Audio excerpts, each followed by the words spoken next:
Biblia al libro de Juan, capítulo 7.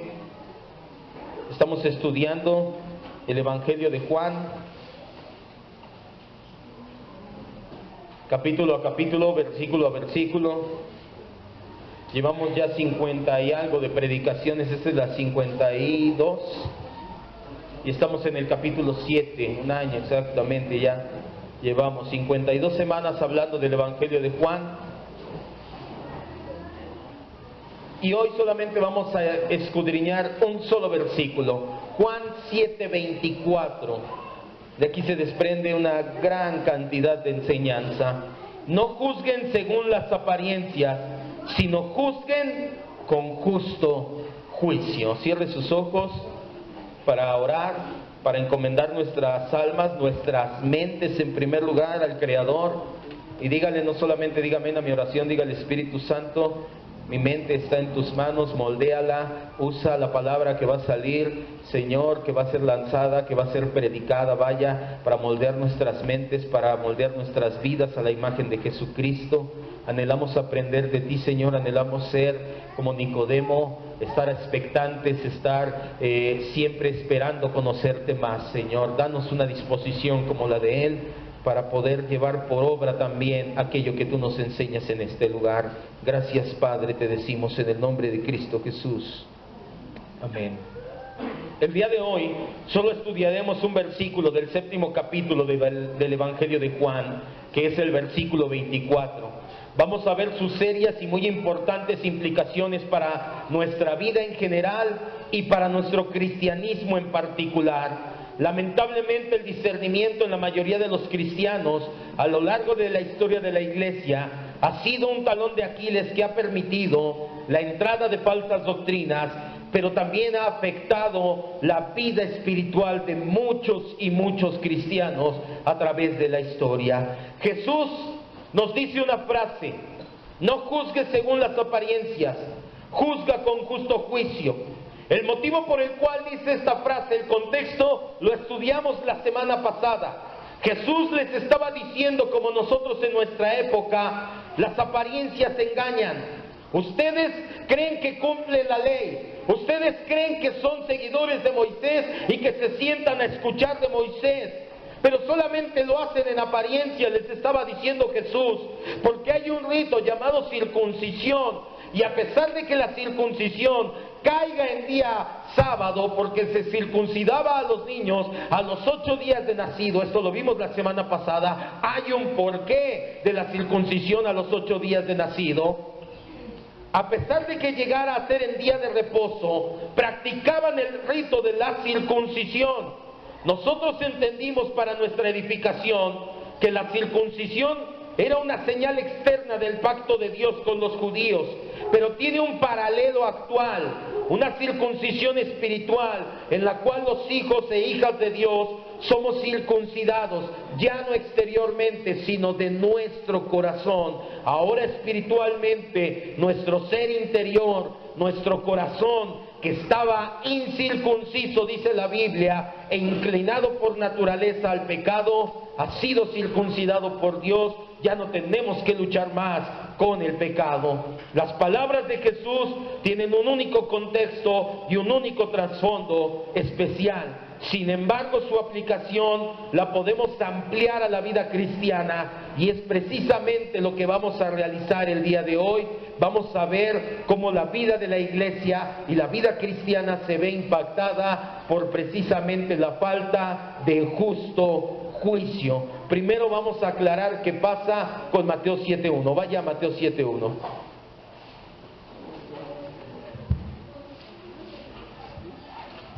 Mateo 7:1. Titulé esta enseñanza Justo Juicio, el discernimiento del cristiano. Jesús dice: no juzguen según las apariencias, sino juzga con justo juicio. Pero ¿qué pasa con Mateo 7:1? Mateo 7:1 dice: no juzgues. ¿Jesús era esquizofrénico? ¿La Biblia tiene contradicciones? No, ahorita vamos a entender. Por eso empezamos con esta otra cita, o continuamos con esta cita de Mateo 7:1. No juzgues para que no seas juzgado. Pareciera que hay una contradicción. Y lamentablemente, y es lo peor, bajo este lema, bajo esta frase de Jesús, no juzgues para no ser juzgado, que lo han sacado de contexto, es que se ha dado paso a todo tipo de herejía, mala doctrina, mala praxis, abuso de poder y apostasía en el pueblo de Dios. Y el pueblo de Dios, en vez de levantar la voz y poner un alto a las ofensas que hacen a nuestro Dios, se queda callado, pasmado y atado de manos, porque confunden el no juzgar que dice Jesús aquí, que lo sacan de contexto y quedan mudos. Decía Juan Calvino, un perro ladra si su amo es atacado, cuánto más no ladraré o no me enojaré yo si es atacada la verdad del Evangelio. Jesús en Mateo 7:1 en adelante no estaba prohibiendo que juzgáramos con un juicio sano, que utilizáramos la lógica y la razón, todo llevado cautivo a la Escritura, obviamente. Jesús en Mateo 7:1 en adelante estaba en contra de una crítica indebida, que no toma en cuenta tus propias debilidades.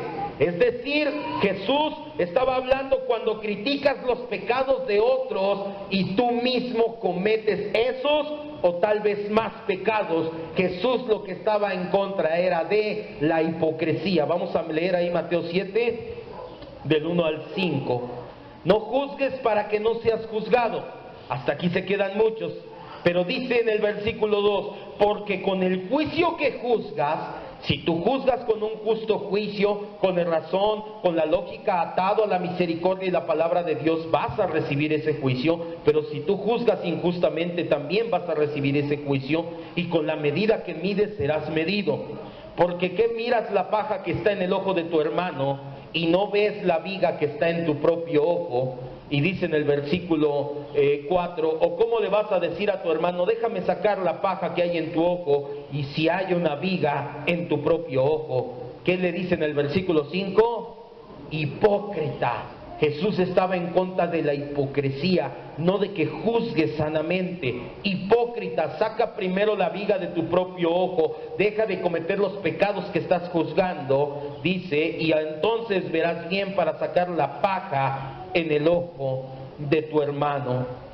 Cada ocasión que encontremos en la Escritura palabras o afirmaciones de no juzgar, no emitir juicio, etcétera, es bajo un contexto de un tema en específico. Pablo en varias de sus cartas habla de no juzgar, en Romanos, en Primera y Segunda de Corintios, no vamos a ir, pero habla acerca de la comida ofrecida a los ídolos, de la conducta de tu siervo o de la forma de ministrar como apóstol. No habla de no juzgar en general. En el reino de Dios, los ciudadanos del reino vamos a ser juzgados con el mismo juicio con el que juzgamos. Si nosotros juzgamos a otros con un juicio cabal y con misericordia, vamos a recibir lo mismo de parte de Dios. Pero si tu juicio es sin misericordia y sin un juicio cabal, también vas a recibir lo mismo. Parece algo fácil de entender hasta aquí. Parece que no es difícil y dices, entonces si yo juzgo a alguien de manera mala, voy a ser juzgado igual. Y si yo tomo en cuenta todas las atenuantes y emito un juicio, entonces voy a ser juzgado igual. Parece fácil de entender hasta aquí. Sin embargo, a lo largo de la historia de la iglesia, muchas doctrinas engañosas han arrastrado a miles y miles literalmente a la perdición, porque no hay discernimiento. El discernimiento es el justo juicio. Vamos a hacer un paralelo nosotros, que el discernimiento vamos a igualarlo con el justo juicio. La iglesia no tiene discernimiento, quiero que me vea y entienda esto, y ha pasado por cada bache espiritual, ha juzgado según las apariencias una y otra vez, y ha sido sacudida hasta sus cimientos. En el siglo I, Cerinto desechaba la humanidad de Cristo, y muchos seguidores tuvo. ¿Sabe por qué? Porque el gnosticismo, que era la filosofía que más predominaba en ese entonces, decía que nada bueno podía salir de lo físico. Por eso es que Cerinto decía, Jesús no pudo tener cuerpo físico, y como la gente juzgó según la apariencia, se arrastró a miles hacia el infierno. Siglos después, Arrio sobajó la divinidad de Jesús. Pero Arrio, los llamados arrianistas seguían a Arrio. Arrio dice la historia que tenía una personalidad muy carismática, se hizo amigo de mucha gente poderosa, gobernadores, del mismo emperador. El emperador mandó desterrar a todos aquellos que no fueran arrianistas en la iglesia, porque Arrio tenía mucha personalidad y mucho carisma, y Arrio hacía la divinidad de Cristo, la sobajaba con buenas intenciones, porque él decía, si Cristo solamente es humano y tú y yo somos humanos, no estamos lejos de agradar a Dios, de comportarnos bien. Arrio lo hacía con buenas intenciones, pero la iglesia no lo supo discernir. Tan solo hace 100 años o menos, en Alemania, la Alemania nazi tomó escritos antisemitas de Lutero, los sacó de contexto y promovió el odio a los judíos con gran éxito. Si usted lee la vida de Martín Lutero, se dará cuenta que los últimos escritos de Martín Lutero le tiene un odio hacia todos. Martín Lutero murió en una agonía, tenía varias enfermedades crónicas, y él murió ya siendo atormentado por esas enfermedades, y muchos se dan cuenta que eso hizo mella en sus escritos. Él empezó su carrera y empezó bien con las 95 tesis, pero al final de prostitutas y de perros no bajaba a todos sus oponentes. Todo aquel que no pensara como él, Martín Lutero le dio con todo. Y la falta de discernimiento en Alemania en 1930, por ahí de esa década, hicieron que tomaran los escritos de Lutero en contra de los judíos, y se dio el holocausto de 6 millones de judíos, una Alemania supuestamente cristianizada. Podríamos seguir toda la tarde, solamente vamos a ver esos 3 ejemplos, y no pararíamos de encontrar la falta de discernimiento y el daño que ha causado a la cristiandad en la historia. En la actualidad se viene repitiendo nuevamente. Muchos utilizan la frase, ahora no toques al ungido de Jehová. Salieron de la boca de David esas palabras, pero no se refería a lo que dicen hoy en día. Dicen que debes dejar que hagan lo que quieran, no importa que vivan como quieran, no importa que hagan lo que quieran con la iglesia. Como son los ungidos, no los puedes tocar. No importa que prediquen apostasía, tú no los puedes tocar, dicen ellos. Pero olvidan que el mismo David que pronunció las palabras, no toques al ungido de Jehová, fue confrontado por el profeta Natán cuando David mismo mandó asesinar a Urías Eteo por cometer adulterio con Betsabé. Y los que toman discipulado conmigo en la tarde, ¿se acuerdan que dejamos tarea? ¿Sí lo leímos? ¿Sí lo leímos? ¿Sí lo leyeron? ¿Sí? ¿Seguros? Conste, si no ahorita vamos a ver un poquito. Natán no confrontó a David y lo fue a juzgar por la forma en que vestía, por su barba o su cabello. No le dijo, oye, educas mal a tus hijos. Natán juzgó a David con discernimiento. Fue confrontado por tener en poco la palabra de Dios. Vaya a 2 de Samuel 12. Nos vamos a ir de lo general a lo particular, porque ahorita vamos a entender rápidamente cómo ha hecho estragos la falta de discernimiento en la iglesia. No lo podemos dejar pasar. Pero vamos a terminar viendo cómo ha hecho estragos la falta de discernimiento en nuestras vidas en lo particular, y cómo nos ha ido trapeando y barriendo el piso muchos porque no tienen discernimiento.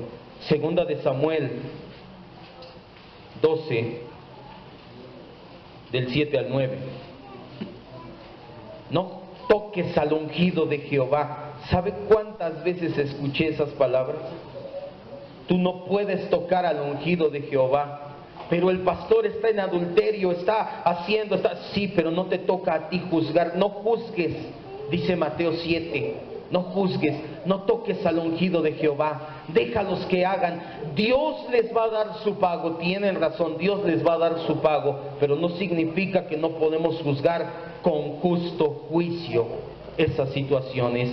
David fue quien dijo, no toques al ungido de Jehová, pero él mismo fue confrontado. 2 de Samuel 12, del 7 al 9, dice, entonces dijo Natán a David, tú eres ese hombre.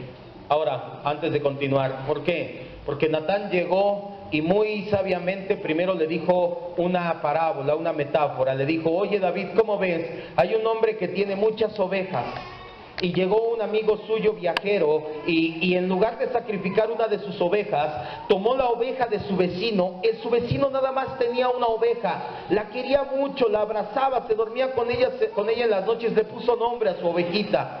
Y el vecino mató a la oveja y no mató a una de las 100 suyas. David se encendió y dijo: ese hombre tiene que pagar. Pues entonces Natán le dice, versículo 9, ahora sí, 7. Entonces dijo Natán a David: tú eres ese hombre. Así ha dicho el Señor, Dios de Israel: yo te ungí por rey sobre Israel y te libré de la mano de Saúl. Te di la casa de tu Señor y las mujeres de tu Señor en tu seno. Además, te di la casa de Israel y de Judá. Y si esto fuera poco, te hubiera añadido más. David, lo que me hubieras pedido, yo te lo hubiera dado. Versículo 9. ¿Por qué pues tuviste en poco? ¿Qué dice? Eso fue precisamente lo que desató el juicio de Dios. Y Dios manda a Natán. No fue la forma en que vestía, no fue la forma en que hablaba, no fue la forma en que educaba a sus hijos. Fue porque tuvo en poco la palabra del Señor. David no le contestó a Natán: no me juzgues, ¿tú quién eres para tocar al ungido? Si estás libre de pecado, tira la primera piedra. Natán, con la vara que me mides serás medido. No le contestó nada así. Natán no estaba llamado a quedarse callado, porque no estaba calumniando a David, ni estaba haciendo un chisme. David de ninguna manera recibió un mal juicio de parte de Dios y del profeta Natán.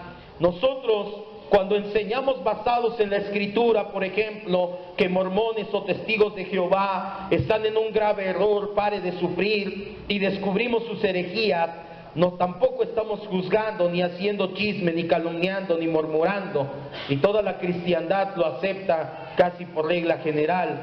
El problema viene cuando tocamos las vacas sagradas de los evangélicos. ¿Sabe por qué se le llama vaca sagrada? Porque en la India las vacas son sagradas. La gente se está muriendo de hambre, pero no sacrifican las vacas para comer porque son sagradas. Y si tú vas y quieres tocar la vaca de tu vecino para comerla, se enojan, salen con piedras, palos, machetes a matarte. Pasa lo mismo en la iglesia cristiana. Tú puedes hablar del mormonismo, puedes hablar de los testigos de Jehová, de pare de sufrir, de cuanta secta se te ocurra, pero toca una vaca sagrada de los evangélicos, ¡pum!, empiezan los problemas. Hace 2 semanas prediqué acerca del sello de la sana doctrina. Yo no sé si puso atención, pero a propósito mencioné una y otra vez nombres de falsos maestros con sus falsas enseñanzas. Y puedo mencionar muchos más hoy en día. Gente con carisma, mediática, famosa, respetada hasta por el mundo, que tienen miles de seguidores, pero que en realidad son apóstatas en sus enseñanzas, y por denunciarlos me he visto atacado y me he visto muchas veces también hasta por mi misma familia me han dejado de hablar. Gente como Marcos Witt, como Jesús Adrián Romero, como Alex Campos, Cash Luna, Guillermo Maldonado, Ana Méndez, le dije una lista larguísima, todo apóstol y profeta moderno, toda la cueva de ladrones llamada Enlace, ninguno de ellos son cristianos. ¿Por qué menciono nombres?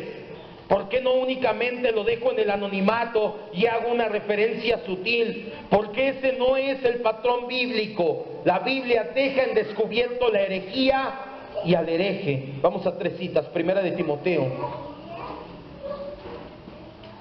1, 19 y 20. Muchos ya están acostumbrados, no les cayó de peso que me la pase denunciando herejes y apóstatas.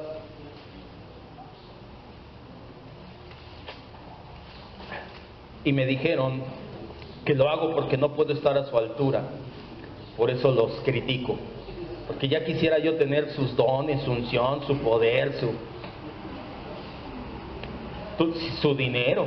Si todo eso implica perderme en el infierno, prefiero seguir como estoy, gracias a Dios. Primera de Timoteo 1, 19 y 20.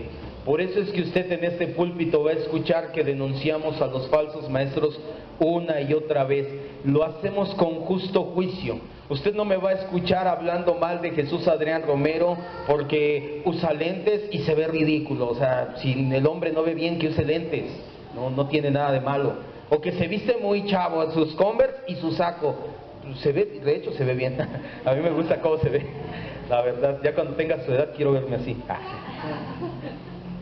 Pero sabe, Jesús Adrián Romero dice que celebres Halloween, que no pasa nada. Eso sí lo vamos a denunciar. Jesús Adrián Romero dice que los católicos son nuestros hermanos y eso no es una verdad. No tenemos nada en contra del catolicismo, amamos a nuestros amigos católicos, oramos porque lleguen a los pies de Cristo como único medio para ser salvos, pero la doctrina que dan no es la misma doctrina que la nuestra. Primera de Timoteo 1, 19 y 20, no es la sana doctrina. Manteniendo la fe y la buena conciencia, desechando la cual naufragaron en cuanto a la fe algunos. Y Pablo con todas sus letras les dice que escriban que los que naufragaron de la fe son Himeneo y Alejandro, y que ya los entregó a Satanás para que aprendan a no blasfemar. Ojo, ¿qué significa entregó a Satanás? ¿Que Pablo hizo un pentagrama en el suelo y mató una cabra? Y no. Que en ese momento, y se los hemos dicho, y ya estamos trabajando en la membresía de la iglesia, les dijo, ya no son miembros de la iglesia, nosotros no los cubrimos más ni con oración, no los consideramos parte del cuerpo de Cristo, quédense allá afuera. Eso es entregar a Satanás a una persona. Segunda de Timoteo 4:10.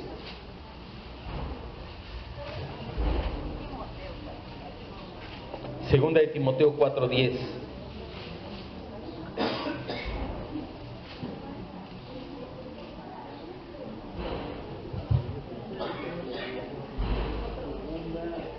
Porque Demas me ha desamparado amando este mundo y se ha ido a Tesalónica. Crescente fue a Galacia y Tito a Dalmacia. Pero aquí el que nos interesa primero es Demas, un hombre que dijo, Pablo, tú vas a la cárcel, yo quiero disfrutar el mundo, ahí te ves. Pablo no escribió y dijo, porque hay un hermano que su nombre empieza con D, no quiero decir quién, que nos dejó. Pablo dijo con todas sus letras, Demas amó el mundo y prefirió dejarnos. Versículos 14 y 15. Dice, Alejandro el calderero me ha causado muchos males, el Señor le pague conforme a sus hechos. Guárdate tú también de él, pues en gran manera se ha opuesto a nuestras palabras. Nuevamente Pablo dice que Alejandro, no creemos que sea el mismo que menciona en la primera carta. Tercera de Juan 9. Pastor, es que Pablo era muy colérico, por eso es que dijo, tú escribe el nombre.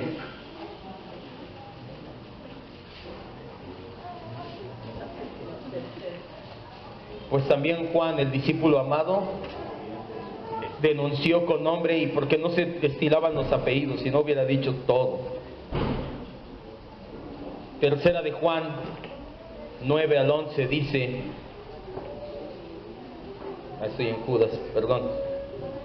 Yo he escrito a la iglesia, pero Diótrefes, al cual le gusta tener el primer lugar entre ellos, no nos recibe. Por esta causa, si yo fuere, recordaré las obras que hace parloteando con palabras malignas contra nosotros, y no contento con estas cosas, no recibe a los hermanos, y a los que quieren recibirlos se los prohíbe y los expulsa de la iglesia. Hasta ahí nada más, era el 9 y 10, nada más. Un hombre llamado Diótrefes hace la misma situación, enseña mal, arrastra a la iglesia a enseñar mal, y lamentablemente está en liderazgo y no deja que los hermanos reciban predicadores y otros hermanos en su casa, o los expulsa de la iglesia.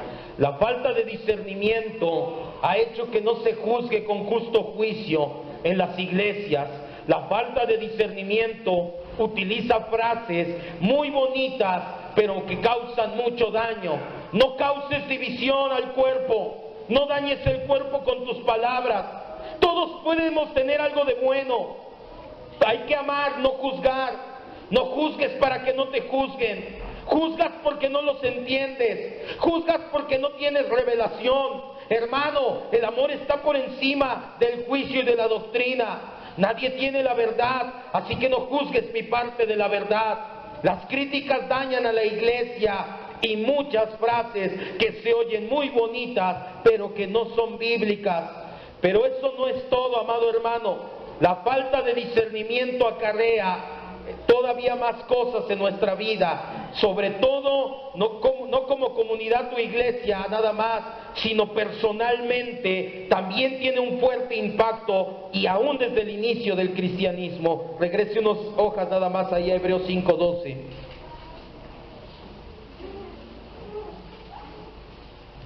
No es todo lo que la falta de discernimiento acarrea. Primero, que la iglesia esté sumida en oscurantismo, el cual no se daba hasta hace siglos. Que supuestamente todos somos cristianos y hermanos, y hace 2 semanas le dije, no se confunda, la iglesia de allá no es lo mismo que la iglesia de aquí ni de las que están alrededor. Lamentablemente, si no siguen el sello de la sana doctrina, si no predican el evangelio, no estamos en la misma sintonía. La falta de discernimiento también afecta su vida personal, y quiero que a partir de aquí ponga mucha atención. Va a entender muchas cosas que usted ha pasado porque no tiene justo juicio. Hebreos 5:12 al 14 dice: porque debías ya ser maestros después de tanto tiempo, tienes necesidad de que se te vuelva a enseñar cuáles son los primeros rudimentos de las palabras de Dios, y has llegado a ser tal que tienes necesidad de leche y no de alimento sólido. Todo aquel que participa de la leche es inexperto en la palabra de justicia, porque es un niño, pero el alimento sólido es para los que ya son maduros, para que los que por el uso tienen ejercitado ¿qué? El discernimiento, el justo juicio entre el bien y el mal. Espiritualmente, la falta de discernimiento ha provocado que muchos cristianos caminen fatigados, cansados, porque las dificultades los agobian. Son el tipo de cristianos que nunca terminan de aprender nada, debiendo de ser ya hermanos que tuviesen a su cargo nuevos creyentes para estarlos capacitando. No lo son. En lugar de eso, siempre están aprendiendo, pero nunca ponen nada en la práctica. No pasan al siguiente nivel, no crecen, no dan el estirón, no maduran, porque cuando llegan dificultades a su vida, se salen del proceso de formación, se alejan del Cristo que les dio la gloria, y pasan por lo que llamamos el dolor inservible. Lo que aprendieron no lo aplicaron. La falta de discernimiento en sus vidas no les deja entender que es la forma en que Dios los está llevando a madurar, y fracasan. Quiero que me vea y entienda esto que le estoy diciendo. La falta de discernimiento ha afectado a la iglesia en general y ha sacudido sus cimientos, pero también ha afectado nuestras vidas como cristianos. Yo personalmente no le puedo decir cuántas veces tuve falta de discernimiento, y en mi caminar con Cristo llegaban problemas y situaciones a mi vida, y en lugar de decir gracias Señor, me estás enseñando esto que he estado comiendo, me estás llevando a la práctica con esto, decía, no, es que así no se puede, y dejaba de venir a la iglesia, o dejaba de leer, dejaba de orar, y andaba todo triste, apático, con la cabeza agachada. No entendía que es la forma en que Dios me estaba llevando a madurar. Lo entendimos en el discipulado hace unas semanas. Dios quiere que seamos como Cristo. Utiliza 3 medios: las personas a nuestro alrededor, su palabra, y ¿qué más? Alguien dígame ¿qué más?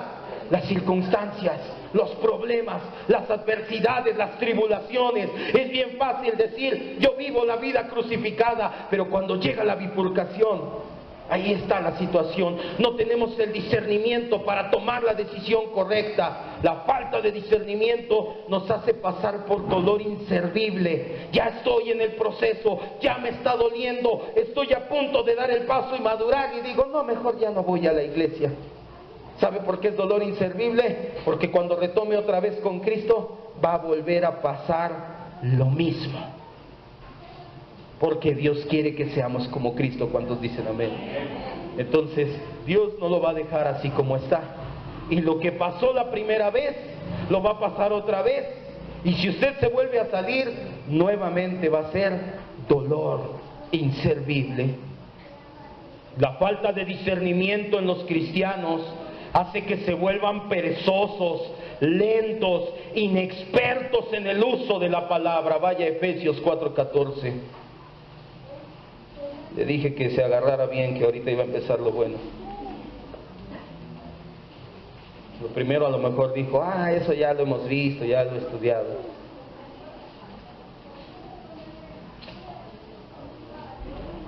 La falta de discernimiento de un justo juicio ha hecho que la iglesia, ¿sabe? Si no fuera por la promesa de Jesús en Mateo 16, donde dijo que ni las puertas del Hades prevalecerán contra la iglesia, ya no hubiera iglesia. La falta de discernimiento desde el primer siglo, bueno, todavía estaban los apóstoles vivos y la falta de discernimiento ya estaba todo lo que da. En el primer siglo, Efesios 4:14, la falta de discernimiento hace el cristiano perezoso, lento, inexperto en el uso de la palabra. Si yo ahorita les digo, vamos rápidamente a Habacuc, muchos van a pasar la Biblia para adelante, para atrás, de vuelta, de regreso, van a decir, mejor la escucho. Da risa, pero ¿sabe qué es eso? Falta de discernimiento.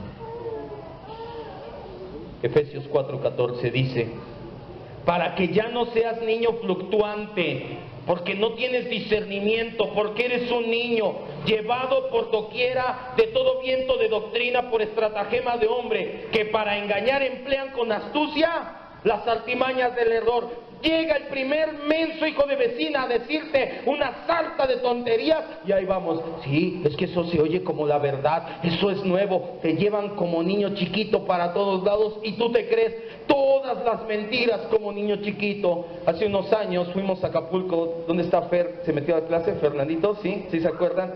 Ya le había dicho esta anécdota. Fernando obviamente estaba más chico, fue hace como 4 o 5 años, y fuimos a Acapulco a una iglesia, y en la iglesia donde estábamos rentaron un salón, tenían alberca, pero la alberca no la rentaron, entonces estuvimos nada más en el jardín, y ahorita va a entender por qué le digo esto. Y entonces se acerca Fer y me dice, pastor, ¿nos podemos meter a la alberca? Le digo, no hijo, es que la alberca no la rentaron. ¿Y la podemos rentar? ¿Cuánto cuesta? Le digo, pues cuesta un ojo de la cara. Y me dice bien inocente, en su falta de discernimiento como niño pequeño, pues tome uno, aquí tengo 2. Y se oye, ay, qué tierno. Y sí fue tierno, es un niño pequeño. Pero ¿sabe? Muchos de nosotros andamos igual, debiendo ser ya adultos, discernir la verdad de la mentira y empezar a dar fruto y evidencia. Parecemos niños chiquitos que nos tienen que estar diciendo una y otra vez qué hacer. La falta de discernimiento provoca pereza, lentitud, ser inexperto en el uso de la palabra. No solamente son inexpertos, muchos llegan al grado de que su inmadurez hacen violencia a la escritura para respaldar sus niñerías espirituales. No han aprendido nada correctamente en cuanto a su salvación. Son el tipo de cristianos que no tienen discernimiento y no saben que ya no están en condenación, que ya no tienen culpa ni castigo por sus pecados de la carne, pero cuando pecan se hunden en la desesperación y los ahoga la culpa. ¿Sabe que a todos, quiero que me vea, y eso lo entendimos hace rato, a todos los que somos hijos de Dios, cuando cometemos pecados nos duele? Ya no lo hacemos como lo hacíamos antes, sin dolor, sin sentir nada. Pero un cristiano inexperto, un cristiano sin justo juicio, sin discernimiento, cuando comete pecados, se queda tirado, pensando, ya Dios no me ama, ya Dios no, yo no soy cristiano, ya no voy a ir a la iglesia, y se tiran al drama por la falta de discernimiento. No conocen el amor incondicional de Dios. No son libres verdaderamente, siguen siendo esclavos de sus propios pensamientos porque no saben discernir, no heredan las promesas de Dios, no saben que son perdonados de sus pecados, lo saben aquí, pero no ha bajado acá. No conocen el amor incondicional, la justificación, la seguridad de su salvación. Les hablas de la soberanía de Dios en sus vidas y dicen, sí, amén. Pero cuando Dios soberanamente hace que pasen una situación, ahí dicen, no, ya no quiero. no alcanzan las promesas porque no las creen, y no las creen por falta de discernimiento. Por si fuera poco, la falta de discernimiento también los lleva muchas veces a actuar de forma irracional, a no confiar en las personas que los rodean, a tomar malas decisiones en todos los aspectos de nuestra vida, todo por no tener discernimiento. Podemos darnos cuenta que el justo juicio, el discernimiento, es de gran importancia en nuestras vidas. De lo contrario, seremos como los judíos, que únicamente juzgaban las apariencias, pero nunca llegaron al fondo del asunto. Lo importante el día de hoy, con esto vamos a terminar, cómo tener discernimiento. Acompáñeme a 1 de Corintios 2:12.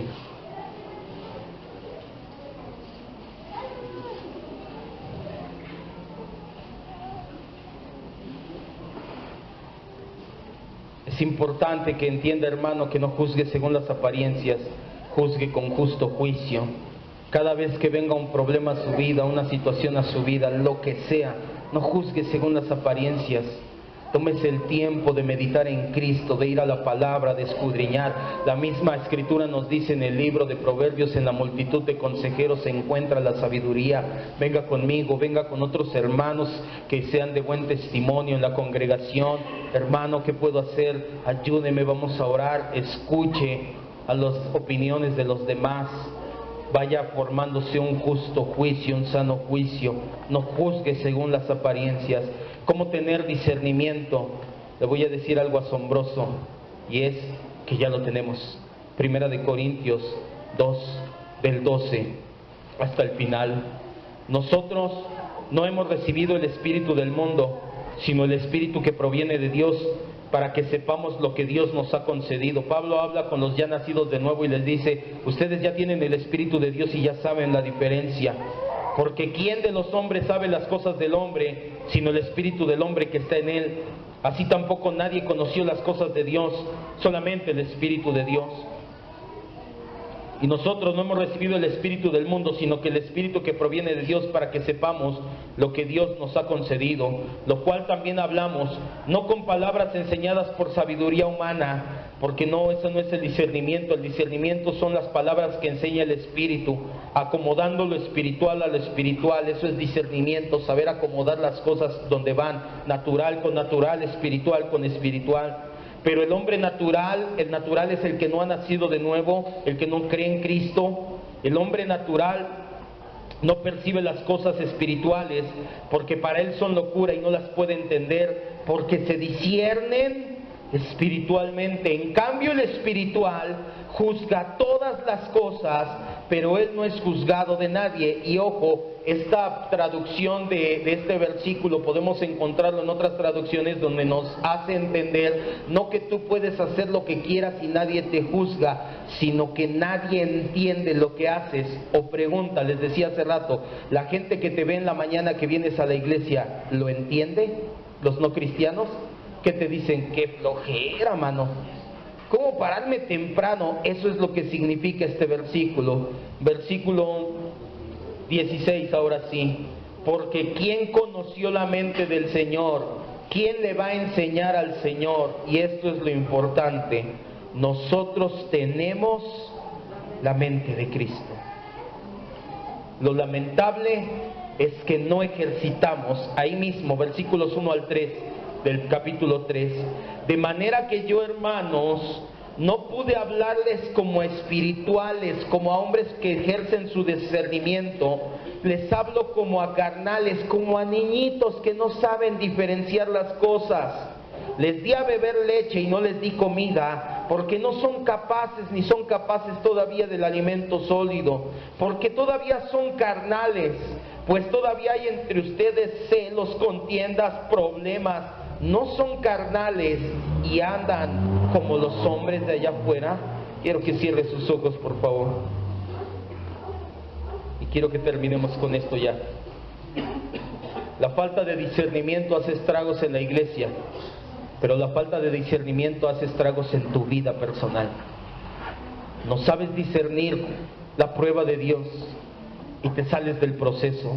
No sabes discernir la soberanía de Dios y reniegas del Señor. No sabes discernir la voluntad de Dios y piensas que ya te saliste de ella. No sabes discernir en los problemas y tomas malas decisiones. Eres como un niño espiritual. Lo trágico es que ya tienes el discernimiento. Cuando tú y yo nacimos de nuevo, dice 1 Corintios 16, tenemos la mente de Cristo. El problema, lo lamentable, es que no ejercitas el discernimiento. El escritor de Hebreos, lo leímos, dice: a los que por el uso tienen el discernimiento ejercitado. El discernimiento es un músculo, y si un músculo no se ejercita, se atrofia y no sirve de nada. Es tiempo de ejercitar el discernimiento. Mientras no tomes con profunda seriedad, escucha bien, el estudio sistemático de la Escritura, mientras no tomes con seriedad ser discipulado, no vas a poder ejercer correctamente el discernimiento. Cualquiera puede juzgar entre la verdad y la mentira. Un niño, mi hija tiene 6, 7 años tienen, y les das una moneda de 3 pesos, una moneda de juguete, y te dice: no, esta es falsa, esta no existen. Pero dale un billete falsificado, y muchos de nosotros hemos caído con billetes falsificados. Cualquiera discierne la verdad de la mentira, pero el discernimiento que Dios da por el medio del estudio serio de la palabra es para diferenciar entre la verdad de la casi verdad. Queremos seguir como hasta ahora por la falta de discernimiento. No hagas nada. Sigue sin estudiar la palabra, sigue sin prepararte, sigue sin escuchar los temas de entre semana en tu casa, sigue sin rumiar, sigue así, pero no va a pasar nada en tu vida. ¿Quieres ver un cambio real? Ejercita el discernimiento. ¿Cómo? Tomando muy en serio, escudriñar, estudiar la palabra de Dios. Es la única forma, amado hermano, porque tus sentimientos no sirven de nada. Si te dan un billete de 500, tú no dices: mi corazón dice que es verdadero, mi corazón dice que no. Tú, con base a los criterios establecidos por el Banco de México, lo has leído y dices: tengo que checar los sellos y tengo que checar que pinte y esto y lo otro. No solamente lo haces de tu bonito corazón, pasa lo mismo con el Señor. ¿Quieres discernimiento? Toma en cuenta un estudio serio de la palabra de Dios ya. Cierra tus ojos y vamos a orar. Y vamos a poner esto precisamente delante de sus manos y a decirle: Señor y Dios, hemos visto que el discernimiento ha hecho estragos en la vida de la iglesia desde hace siglos. Pero Señor, yo en mi propia vida, yo primeramente como pastor vi cuántos estragos hizo en mi vida mi falta de discernimiento. Y yo no puedo decir como el apóstol Pablo: no puedo pretender haberlo alcanzado ya, quiero proseguir hacia adelante. Hoy te ruego no solamente por mí, Señor, sino también por mis hermanos, aquellos que han tenido falta de discernimiento en las pruebas, en las dificultades y en las tribulaciones.